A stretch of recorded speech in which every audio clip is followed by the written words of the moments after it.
Hello friends, welcome to Venkateswari's kitchen. இன்றைக்கி நம்ம கிச்சனில் என்ன பார்க்க போகிறோன்னா பர்கர் எப்படி செய்கிறதுன்னு பார்க்கலாம். நான் இன்றைக்கி ஒரு 6 பர்கர் செஞ்சுருக்கேன். அதுக்கு ஃபஸ்ட்டு தேவையான பொருட்களை பார்த்துடலாம். 250 கிராம்ஸ் சாப்டு சிக்கன் எடுத்திருக்கேன், 2 ஸ்பூன் மைதா மாவு, 1 ஸ்பூன் கார்ன்ஃப்ளவர் மாவு, 4 ப்ரெட்டை நல்லா தூள் பண்ணி எடுத்திருக்கேன், 2 முட்டை, கேபேஜோட லீஃபு, 1 வெங்காயம், மிளகாத்தூள், தனியாத்தூள், கரம் மசாலா, பெப்பர், இஞ்சி பூண்டு பேஸ்ட்டு, மஞ்சத்தூள், மாடர்ன் ப்ரெட் நான் எடுத்திருக்கேன். அதுக்கப்புறம் அமுல் ஸ்லைஸ் சீஸை எடுத்திருக்கேன். இப்போது நான் இந்த சாப்டு சிக்கனை மிக்சியில் ஒரு வாட்டி அரைச்சி எடுத்து வச்சுருக்கேன். பாருங்கள், தண்ணி இல்லாமல் எப்படி இருக்குதுன்னு சொல்லிட்டு. நீங்கள் நிறைய தண்ணி ஊற்றுனா சிக்கனில் தண்ணி விட்டுரும். இப்போ ஒரு பாத்திரத்தில் நம்ம பண்ண சிக்கனை போட்டுட்டு இஞ்சி பூண்டு பேஸ்ட்டு, மஞ்சத்தூள் பேஸ்ட்டு, மிளகாத்தூள், கரம் மசாலா, தனியாத்தூள் அண்ட் எல்லாத்தையும் போட்டு ஒரு முட்டையை போட்டு நல்லா மிக்ஸ் பண்ண போகிறோம். இப்படி நல்லா அந்த முட்டையை நீங்கள் கைவிடாமல் நல்லா அந்த சிக்கனோட ஃபுல்லாக மிக்ஸ் ஆகிற மாதிரி பார்த்துக்கணும். நெக்ஸ்ட்டு கார்ன்ஃப்ளவர் மாவு கிறிஸ்பினஸ்க்காக நம்ம கொஞ்சம் சேர்த்து நல்லா பிசைஞ்சுக்கணும். நல்லா ஒரு சப்பாத்தி பேட்டர் மாதிரி வரணும். கொஞ்சம் கூட தண்ணி நீங்கள் சேர்க்காமல் அரைச்சாதான் உங்களுக்கு இந்த பதத்தில் வரும். இது கூட வெங்காயத்தை நான் சேர்த்துருக்கேன். உங்களுக்கு வெங்காயம் வேண்டானாலும் பரவாயில்ல, வெங்காயத்தையும் போட்டு நல்லா நீங்கள் மிக்ஸ் பண்ணி எடுத்துக்கணும். நல்லா அது வெங்காயம் அந்த சிக்கனோட நல்லா மிக்ஸ் ஆகி வரணும். தண்ணி கொஞ்சம் கூட பிரியக்கூடாது. இப்போது அந்த பேட்டரியை நம்ம ரெடி பண்ணுறதுக்கு மைதா மாவில் தண்ணி ஊற்றி நல்லா மிக்ஸ் பண்ணி நல்லா தண்ணி பதத்துக்கு எடுத்துக்கணும். பாருங்கள், எப்படி தண்ணி பதத்தில் இருக்குது. இப்போ நம்ம என்ன பண்ணணும்னா எல்லாத்தையும் அந்த பேட்டரி, அது கூட பிரெட் க்ரம்ஸ் அண்ட் மைதா மாவு, முட்டை எப்படி நான் பண்ணுறேன்னு பாருங்கள். நல்லா பேட்டரியை கையில் தட்டிட்டு அதை நல்லா ரவுண்டாக தட்டிட்டு முட்டையில் ஒரு டிப் பண்ணி எடுத்துட்டு நெக்ஸ்ட்டு அதை நம்ம அந்த மைதா மாவுலேயும் ஒரு கோட் போட்டுட்டு நெக்ஸ்ட்டு பிரெட் க்ரம்ஸில் நல்லா அந்த bread crumbs front and back ஒட்டுற மாதிரி நல்லா 2 பக்கமும் போட்டு எடுத்துக்கோங்க. ஓகேங்களா? பாருங்கள், இந்த மாதிரி எடுத்துக்கணும். இந்த மாதிரி எடுத்துகிட்டு இது நான் பண்ணி வச்ச பேட்ரிஸு இப்போ ரெடி ஆகிடுச்சு. இதை நம்ம இப்போ ஃப்ரை பண்ணலாம்.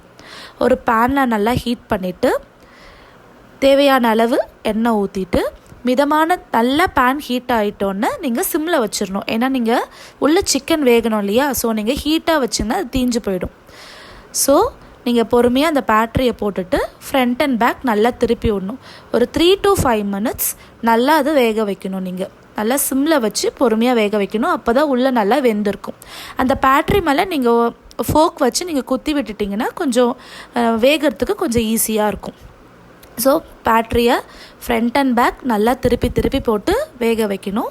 அப்போ தான் உள்ளே இருக்கிற சிக்கன் நல்லா வெந்திருக்கும். பாருங்கள், இந்த மாதிரி நல்லா வெந்தோடனே எடுத்து பேட்டரியை நம்ம ஓரமாக வச்சிடலாம். இந்த மாதிரி நீங்கள் செஞ்சு வச்ச பேட்டரிஸில் போட்டுடணும். இப்போ நான் ஒரு பேனில் நம்ம செஞ்சு வச்ச இந்த ப்ரெட்டு பர்கர் பண்ணை எடுத்து ஃப்ரண்ட் அண்ட் பேக் நல்லா லைட்டாக டோஸ்ட் பண்ணி எடுத்துக்கோங்க. ஓகேங்களா? ரொம்ப லைட்டாக டோஸ்ட் பண்ணி எடுத்துக்கோங்க. உங்கள்கிட்ட டோஸ்டர் அந்த மாதிரி இருந்தால் கூட நீங்கள் அதில் வச்சு எடுத்துக்கலாம். நான் தோசைக்கல்லே வச்சு எடுத்துட்டேன். ஃப்ரண்ட் அண்ட் பேக் கொஞ்சம் நல்லா டோஸ்ட் பண்ணி எடுத்துக்கிட்டிங்கன்னா நம்ம நெக்ஸ்ட்டு பர்கரை அசம்பிள் எப்படி பண்ணுறதுன்னு பார்த்துடலாம்.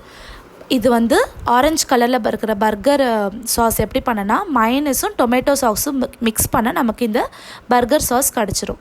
ஸோ மயனஸும் டொமேட்டோ சாஸும் மிக்ஸ் பண்ண அந்த பர்கர் சாஸை தடவிட்டு அது மேலே பேட்டரி வச்சுட்டு அது மேலே மயனஸ் ஒரு லேயர் அப்ளை பண்ணிவிட்டு அழகாக ஒரு க்யூட்டாக ஒரு வெங்காயம், ஒரு தக்காளி, இந்த கேபேஜோட பேஸ்ட்டும் நான் லைட்டாக தோசைக்கல்லை டோஸ்ட் பண்ணி எடுத்துகிட்டு வந்தேன். ஸோ அந்த கேபேஜோட லீஃப் வச்சுட்டு நெக்ஸ்ட்டு மறுபடியும் டாப் பன் மேலே அதே மாதிரி மைனீஸ் எல்லாமே நம்ம பர்கர் பண்ணை தடவிட்டு நம்ம அமுல் ஸ்லைஸ் சீஸை போட்டு அசம்பிள் பண்ணிவிட்டேன். நம்மளோட பர்கர் ரெடி ஆகிடும்.